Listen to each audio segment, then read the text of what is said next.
Thanks, Mike, for having me. Hi, everybody. Glad to be here. And so I'm pretty new to TRU. I've been with the group for, well, since beginning of October, and we're a small technical recruiting firm. We've been doing this similar business for about 20 years now. We kind of started out as more of a staffing business, and the revenue was fairly predictable in those days. But over time, just with market changes, client changes, we kind of grew into more of a search firm. And as that happened, and we were entirely 100% contingent since day one on that. So we were definitely kind of riding the revenue roller coaster, so to speak. And so my biggest challenge was just how do we, I knew it was possible to do retained business just as I started listening to Mike's coaching and learning more about what TRU does and kind of the business model that they put out there for making business more predictable. That really spoke to me, and that was really my big driver in getting on board, was just, how do we make this more predictable? How do we get more retained business, and how do we make that shift? So I knew I needed to make a change in the business, and I just didn't quite know how to get there. So that was kind of the first mindset shift for me. What was, and from a standpoint of where you talk about growing, and what was kind of the outcome you were looking to get that you were having, and what was the struggle, either process-wise or thinking-wise, in that gap between where you were at and where you wanted to go? Sure.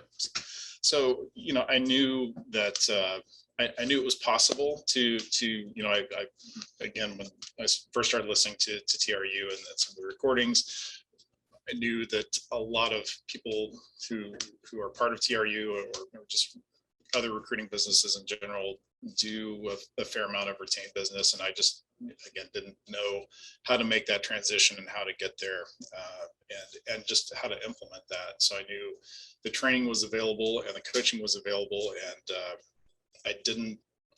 Priscilla asked me an important question early on, and she just said, how good are you at implementing change? And that was a key question for me, that I really had to get honest with myself and realize that, I've been doing basically the same thing for so long now. I really need that accountability piece. So that's where the Fast Start was so critical in helping us get on board quickly and really performing to our KPIs every day, and implementing. So say a little bit more, because like the accountability and Fast Start, it's something we started about a year ago. Because one of the things we noticed, and again, whether you guys become clients or not, it's just about focused implementation on a daily basis, right? So we meet with them every day for, 20 or 30 minutes.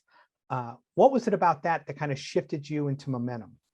Sure. So a couple of things, Mike. It's the coaches are really there for you to support you. They truly care about your success. I mean, that comes across from day one, but they also hold you to task, and you start out by planning what your target revenue is, and then working backwards through the metrics to figure out, what's your FTI, what do your MPs need to be, what do your RPs need to be, and having that quick call every morning with not only the coaches, but also your peer group. I mean, I really felt like I signed up for the coaching. That was my main reason for signing up. But I found that just kind of the community of the peer group was very motivating for me. Just having that kind of camaraderie that we're all in this together. We're all trying to hit our numbers every day. That was highly motivating. And I feel like we each kind of pushed each other, and we were, a lot of us, implementing some new things at the same time. For example, a lot of us were talking about bringing sourcers on board and outsourcing that research piece. And so we really kind of learned, it was almost like a little mini think tank for us, that we were kind of sharing those experiences and learning together as a group. So that was a part that I didn't really anticipate. That was kind of an added bonus for me. Okay. And then you said, and I know you've gotten a few shifting into getting retainers. If you had to give some advice to somebody, because part of it is a belief, right? Absolutely. I don't pay retainers in my niche or for my roles. Mike, you have to understand my situation is different. Now, you didn't say that to me anyway, Matt, but so if somebody's going to start getting deposits, like what are a few of the things you shifted in how you approach the client to make that a reality? Because you've gotten, like you said, you've been here a relatively short period of time. You've already got a few. Right. So, that was kind of my number one goal when I started. And so I dove into the learning library pretty aggressively. Those first few weeks really worked through the scripts and just kind of the mental shift. And it was kind of, I mean, to be honest, I've done, again, the same sales presentation for so long. It was so ingrained that it was physically difficult and kind of terrifying those first few calls. But I think about, Mike, your swing coach analogy, trying to improve your golf game and talking to, having your coach just say, here, Mike, hit a bucket of balls, and we're going to, just blast through this. You're going to make some mistakes. You're going to stumble. You're not going to do it perfectly. So yeah, those first couple of calls were a little painful, but pretty quickly I started to see that it didn't have to be a perfect delivery, a perfect pitch to get results. And that's actually something that my mindset coach Grant and I talked about in detail last week, that we have gone from 0% retained to about 25% in about 8 weeks time. And he pointed out, Matt, you don't have to do this perfectly to get good results. I mean, that's something that I struggled with. I was really trying to make it perfect in the beginning, and was overthinking it, I think. But just knowing that it's okay. You're going to make some mistakes. Like you say, you're going to screw it up, and it's okay. You learn from that. You make some little adjustments, and you move on. And when you found, like, even when you screw it up, because it's a different approach, it's much more consultative. You're not getting, like, are you getting feedback? Again, I'm going to, like I did with Diavia, I'm going to ask questions I don't know the answers to. People didn't hang up on you and go, that was horrible. That was a horrible presentation on why we should give you money up front. Right. They might not have given you money up front, but you actually saw, like, didn't you hear, whether it was a Zoom or a telephone call, like a shift in there, like, oh, I never thought about it like that.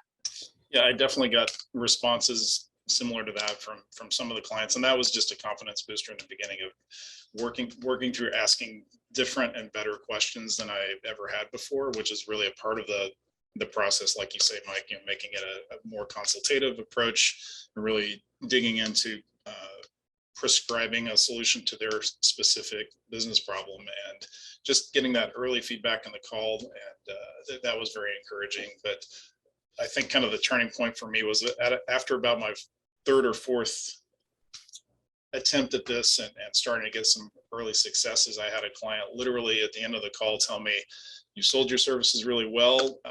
We want to move forward. And he literally said, I feel better already. Like I had just lifted a burden off his back. Like he already saw the finish line. Like, I can see that you guys are going to get us there, and take my money. So that was I was kind of on cloud nine after that call, and I just thought, all right, I've got this figured out, and I just need to keep making little adjustments.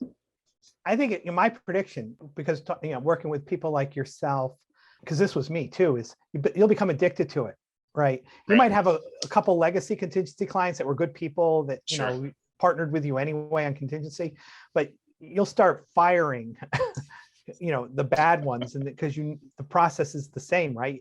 And this is the other big mistake I think people make, and I want to, everyone that has a job order is not going to give you a retainer. I don't know, like, as good as I got at it, I was probably successful at best 30 or 40% of the time.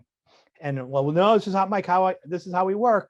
And then you have a business decision to make. Can you make it a really good exclusive contingency? Can you get a better fee out of it? Or do you walk away? How did you combine that, like you said, to get to the predictability with metrics and the advice you would give on people to implement that? Sure. So the metrics were definitely key. I mean, something that we'd always focused on historically. We, like Diavia said, we've always tracked our data.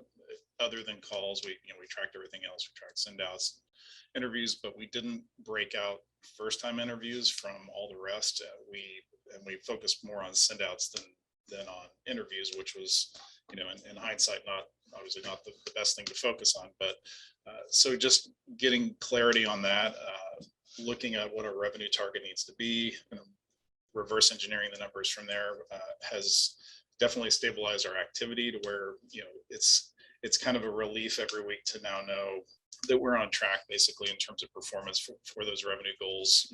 As long as I know we're hitting our numbers, it's, you can kind of go home that day feeling like I've done my job. I know there's a lot more to do, but I've I've hit my numbers for the day, I can relax, and that's been very liberating in and of itself. But the retainers have definitely given back some stability pretty quickly, just knowing that those clients are in it with us, they're partnering with us, they're not going to pull the plug and walk away from us in 4 or 5, 6 weeks and leave us empty handed. That just knowing that we've got a true partner with those clients has been, again, just very liberating, knowing that we can go all in with them and really commit to that search and give them 110% effort. And what have you learned about yourself the last, like you said, 8-10 weeks, and making yourself be comfortable being uncomfortable and kind of shifting? Yeah, it's been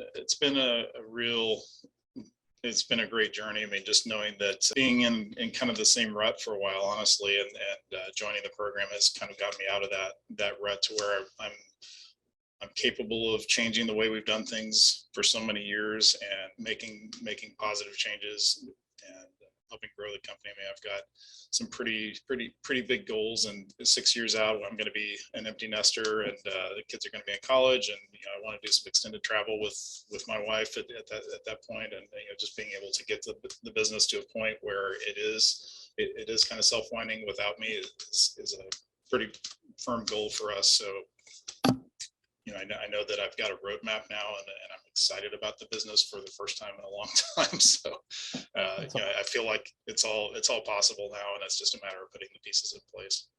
Excellent, and congratulations. Like, it's any questions I should have asked you that I didn't, or any parting words of wisdom? Again, just give yourself the permission to make mistakes and try new things. Knowing that you've got a support group here, if you choose to go with it, it's a great group of people. Not only the coaches, but who have been amazing. I mean, even the Facebook group has been a real blessing. Just being able to pop a question in there, and Kathleen replied back with an answer to a problem that I had puzzled over. She mentioned the idea of rolling retainers. Once I was starting to learn about retainers, how do you deal with multiple orders, and pretty quickly got a response that I never would have come up with on my own. That just having that network of peers and coaches supporting you every day, when you're somewhat of a solo operator, just having that community around you has been a real blessing.